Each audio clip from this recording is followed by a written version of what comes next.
De vuelta en Market, Economía y Negocios, como les habíamos prometido, tenemos un analista económico, hablamos del economista Juan Ramón Mejía, quien además es miembro de la Fuerza del Pueblo. Pero viene aquí, quizás en la parte final, a hablar un poco de política, ahora viene a aclararnos algunos asuntos importantes del ámbito económico que están preocupando a la República Dominicana. ¿Cómo le va? ¿Cómo está? Muy bien, encantado de estar aquí contigo, Edmundo. La verdad, un verdadero placer. Qué bueno. Un Mire, programa tan actualizado en la economía. así es.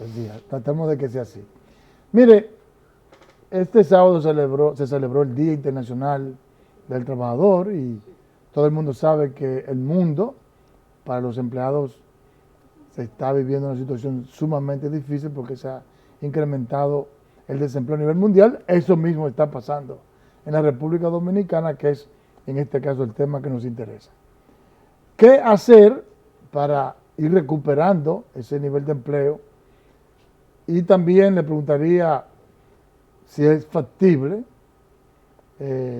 aumentar un 40% el empleo como ha solicitado la clase sindical. Conteste la que le parezca más conveniente. Mira, en sentido general, el gobierno dominicano ha venido tomando algunas medidas. Nosotros tenemos nuestra principal industria sin chimenea, que es el turismo, de capa caída. Y probablemente esa industria sea la industria que más tarde se recupere en el entorno mundial, porque se trata de una pandemia y lo que la gente rehuye es a confinarse entre muchas personas, como se sucede en un aeropuerto, como se sucede en un avión, como se sucede en un hotel. Entonces, probablemente esa sea una de las industrias que más tarde se recupere. Sin embargo, hemos tenido varios factores que nos han favorecido. El primero de ellos son las ayudas económicas de Estados Unidos, que han provocado un aumento de las remesas internacionales en todo Latinoamérica, incluyendo República Dominicana, que hemos llegado a cifras récord gracias a esas ayudas y gracias a la redinamización del mercado estadounidense.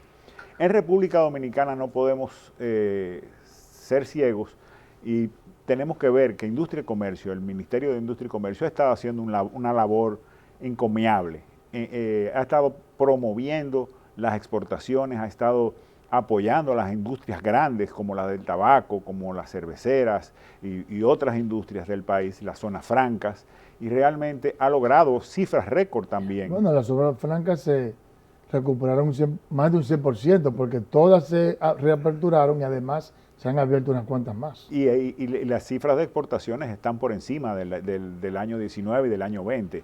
O sea que realmente hemos tenido una importantísima recuperación del sector de zona franca, el sector industrial, y vemos cada vez más eso. Además, en las políticas monetarias que hemos observado del gobierno dominicano, hemos visto préstamos a tasas muy condescendientes, tasas muy bajas, muy blandas, que han favorecido al desarrollo de las micro y medianas empresas, que también el Ministerio de Industria y Comercio ha estado promoviendo ese sector. Eso es importantísimo y ha sido muy positivo en términos de República Dominicana. Sin embargo, te oí hablando de la construcción de viviendas. En la República Dominicana tenemos déficit de viviendas como tenemos déficit de empleo. Y quizá uno de los mayores mecanismos para aumentar el empleo y resolver el déficit de vivienda es la construcción de viviendas populares. Realmente yo creo que el sector gobierno está muy empeñado en las alianzas público-privadas y está empeñado en hacer que el sector privado sea el ejecutor de la mayoría de las obras, pero hay que saber que en tiempos de pandemia, en tiempos de crisis económica, el sector privado lo que busca es beneficio y cuando tiene incierto el retorno de su inversión, pues se pone tímido en invertir. Entonces es el momento en el que el gobierno tiene que poner la primera piedra y tiene que ser el gobierno que ha estado anunciándolo, o sea que definitivamente el gobierno sabe lo que tiene que hacer, pero es el gobierno que tiene que dinamizar el sector construcción, comenzar obras de construcción, como tú decías, muy bien decías en parte del programa, de lo que estuviste hablando, la zona del río hay que construirle, esa gente no tendrán capacidad de pago probablemente, salvo que se le genere alguna capacidad de pago, algún empleo, va a haber que hacerle tipo donaciones de esas casas. Esos serían apartamentos muy pequeños, pero de cualquier manera estarían mejor viviendo en un sitio mucho mejor, más digno y más seguro, porque siempre hemos visto que la ribera del río son peligrosas para los dominicanos. Y más que nosotros siempre tenemos una temporada ciclónica. Exactamente. De eso no nos lo quita nadie. Estamos en una zona que con el cambio climático tiende a ser cada vez más peligroso.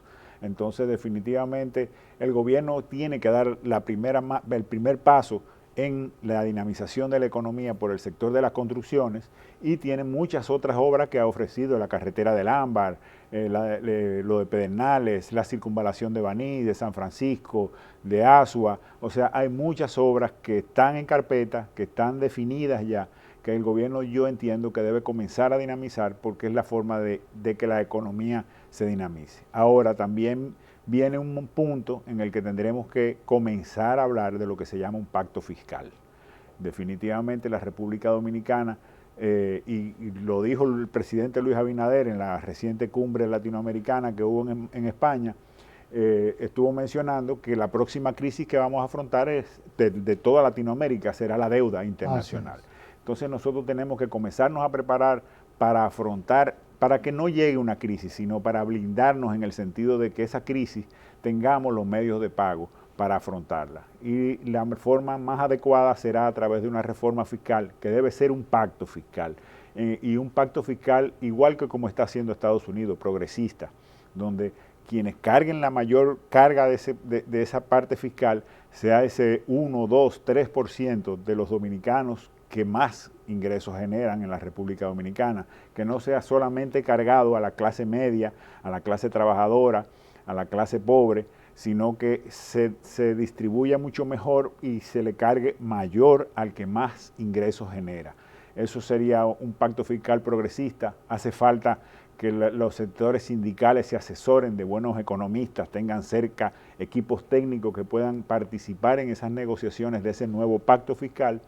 Y realmente, aunque yo no recomiendo comenzar algo fiscal en este año, unos nuevos cambios fiscales, pero sí comenzar las discusiones, de manera que a partir del año que viene, que ya la vacunación haya transcurrido, pues básicamente en ese momento poder ya implementar ese pacto fiscal. Se habla de que en el país hay una especie de déficit estructural de un 3%. La presión fiscal del país es de un 14% más o menos, y siempre el gasto del Estado oscila el 17%. Entonces, más o menos por ahí que debe de andar, tratar de llegar más o menos a eso para que el tema de la deuda no siga presionando, porque ya hablamos de un 70 o 74%, la deuda consolidada. Sí, mira, nosotros vemos con optimismo el hecho de que salgamos de la pandemia, pero realmente yo creo que todavía nuestra recuperación no se ve en este 2021, sino que comenzaremos una recuperación en este 2021 y a partir de 2022 pues veremos una recuperación. Entonces el gobierno es probable que tenga que incurrir en algunos préstamos más. O sea que es posible que al final, cuando se empiece a discutir el tema elevada la deuda externa, un poco más elevada la deuda externa. Entonces nosotros tenemos que cubrir ese déficit. ¿Podríamos llegar a un 80, por ejemplo? Yo estimo que para principios del 2020 estaríamos llegando cerca del 76%, es lo que hemos estimado nosotros, porque el gobierno tiene algunos compromisos, y si hace lo que nosotros estamos recomendando, de comenzar un plan de construcción que genere dinamización de la economía, pues, y que genere empleos, que es lo que necesita el pueblo, pues obviamente para hacer ese plan de construcción necesitará algunos endeudamientos adicionales. Pero con la dinamización del Producto Bruto Interno, si aumenta la deuda y aumenta el Producto Bruto Interno, el porcentaje no aumentará tanto. Hasta disminuye. Exacto, hasta podría llegar a disminuir si se hace una adecuada redinamización de la economía dominicana. Entonces, por ahí es que anda la cosa. Hay que más o menos captar un 4% en esa reforma, un 4% más en esa reforma fiscal, y si se lograse, nosotros pudiéramos decir que podíamos mantener un ritmo de crecimiento, un ritmo de estabilidad como el que habíamos tenido. Lo malo fue que no se hizo antes y que nosotros no nos abocamos a generar un ahorro en los periodos de bonanza que acabamos de pasar para poder afrontar con mejor Ese era el momento adecuado por una adecuada reforma. Sí, exactamente. Porque a pesar del crecimiento, al tener una presión fiscal tan bajita, teníamos que seguirnos endeudando. Exactamente. Y quizá era el momento preciso porque, como las empresas estaban ganando, pues quizá fuera más flexible con el tema de, bueno, déjame dar un chin ya que estoy ganando tanto. Sí, hacerlo ahora en medio de una pandemia donde han pasado algunos problemas se hace un poco más cuesta arriba. Si lo hacían en ese momento, pasaba más fácil, uno, y dos, el país no pasara, nosotros duplicamos nuestra deuda en términos del monto de la deuda, no en términos porcentuales, claro, pero en términos del monto de la deuda nosotros duplicamos nuestra deuda en los últimos 8 años y eso es que hay que trabajar. Nosotros vamos por el sostenido crecimiento económico, por eso no es una hecatombe económica que tenemos. Se habla mucho de que el gobierno debería de tratar de negociar con el sector empresarial el tema del gasto tributario y también lograr una reforma que pueda cerrar la brecha de la evasión. ¿Cómo se lograría eso? Mira, en algunos países han hecho política de reducción de impuestos sobre la renta. Realmente nosotros lo que tenemos es que la evasión no está en los grandes empresarios en la República Dominicana, aunque sí las hay en ese sector. Pero realmente hay una clase media, la clase médica, la clase profesional, la clase abogado. Los llamados profesionales, ¿cómo se dice? Liberales. Liberales, que no están en un empleo fijo, que no reciben un salario, sino que tienen un sueldo y un ingreso variable. Pues realmente ese tipo de personas está muy fuera de la brújula, fuera de impuestos internos. Por ahí que hay que hacer un esfuerzo, no en aumentarle los impuestos, nunca sería aumentarle los impuestos, pero sí en fiscalizarlos mejor, en que cada dominicano tenga que hacer a fin de año, como se hace en muchos países del mundo, una declaración jurada, donde cualquier cosa que tú tengas fuera de esa declaración jurada, tú tienes que saber que te estás pecando de que es lavado, porque es evasión fisco, son ingresos que tú evadiste el fisco. Entonces, en ese momento la ley está, lo que se necesita es obligar a la gente, aplicar a que la gente haga su declaración jurada año tras año, y por ahí nosotros podemos comenzar a generar muchísimo más ingresos.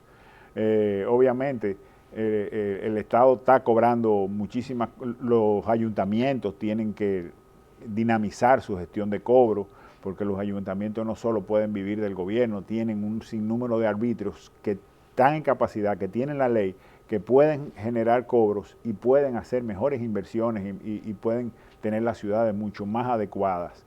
O sea que hay muchas fuentes por donde el gobierno puede comenzar a generar nuevos ingresos. Vamos a establecer una pausa y seguimos con este interesante conversatorio. ¿Cómo no?